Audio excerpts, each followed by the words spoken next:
Assalamualaikum warahmatullahi wabarakatuh. Alhamdulillah rabbil alamin. Salatu wassalamu ala asrofil anbiya wal mursalin wa ala alihi washabihi ajmain. Pertama, marilah kita bersyukur atas kehadiran Allah Subhanahu wa taala yang telah memberikan kita rahmat dan karunia-Nya, dan bersolawat kepada baginda Nabi besar kita Nabi Muhammad sallallahu alaihi wasallam. Allahumma shalli ala sayyidina Muhammad wa ala ali sayyidina Muhammad. Kenalkan, nama saya Ahmad Azim dari lokal PAID. Saya akan membaca buku yang berjudul Agar Pelaminan Tak Terbela yang dibuat oleh Ahmad Zaki Al-Syifa. Menikah itu tidak mudah, meskipun tak semudah yang kamu bayangkan. Mungkin ketika kamu memutuskan untuk menikah, yang ada hanya bayang-bayang kenikmatan malam pertama. Akan tetapi, menikah itu tidak hanya masalah itu saja. Nanti, kalau kamu sudah berumur dan memiliki anak yang sudah masuk usia sekolah, kesempatan untuk berhubungan intim akan jauh berkurang. Oke? Urusan hubungan suami istri penting, namun ada yang lebih penting dari itu. Apa itu? Keluarga yang bahagia lahir dan batin menuju keluarga dikatakan oleh Al-Quran sebagai keluarga yang sakinah mawaddah warahmah. Nah, untuk ke sana banyak tahapan yang harus kamu lalui. Tidak dengan hanya simsalabim, ada proses panjang dan pembelajaran secara gradual untuk mendaki tahap demi tahap. Tahapan-tahapan tersebut bisa saya jelaskan sebagai berikut. Tahapan integritas. Pada tahapan ini, biasanya usia pernikahan baru sekitar 12-18 bulan. Pada tahapan ini, yang ingin kamu capai adalah menyatunya dengan dua karakter yang berbeda. Kamu dan pasanganmu ingin mencari kesepakatan sehingga bisa menyatukan perbedaan-perbedaan. Bentuk dari kesepakatan ini adalah saling perhatian.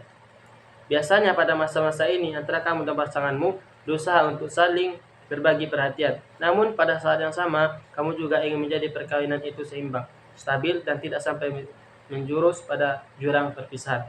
Selanjutnya ialah tahap bersarang. Pada tahap bersarang ini, biasanya usia perkawinan antara 2-3 tahun. Dikatakan tahap bersarang karena pada tahap ini banyak kebutuhan bersarang di keluargamu.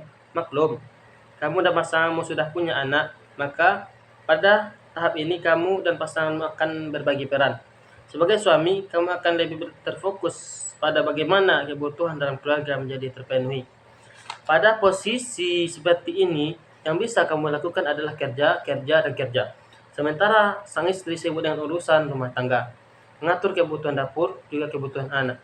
Perlu diingat bahwa pada tahap ini sudah mulai muncul konflik-konflik, sudah mulai pada ada pertengkaran antara kamu dengan pasangan kamu. Selanjutnya ialah tahap kebutuhan pribadi. Tahap kebutuhan pribadi ini biasanya jika rumah tangga kamu berjalan antara 3-4 tahun. Pada tahap ini hubungan kamu dengan pasangan kamu akan semakin kuat. Untuk menjaga hubunganmu dengan pasangan agar tetap kuat dan mantap, maka kamu harus menjaga keseimbangan hubungan. Maksudnya, jika ada salah satu dari kamu yang melenceng dari komitmen, maka harus segera dicari solusi. Selanjutnya adalah tahap kolaborasi. Pada tahap ini, rumah tangga biasanya sudah mencapai usia 4-15 tahun. Situasi pada tahap kolaborasi biasanya ditandai dengan saling mendukung dan memberi semangat kepada pasangan. Biasanya, ada hal yang bisa mengganggu pada saat kamu dalam tahap kolaborasi ini. Apa itu? Kamu lupa memberi dukungan atau sekadar mendengarkan keluh kesah dari pasangan. Misalnya, istri curhat ketika ia tengah capek mengurus rumah tangga, namun suami enggan untuk mendengar atau respon keluhannya. Begitu juga sebaliknya. Istri menutup telinga ketika suami bercerita tentang pekerjaan yang tengah ia jalankan. Ini terjadi karena masing-masing merasa berjasa terhadap keberlangsungan kehidupan rumah tangga.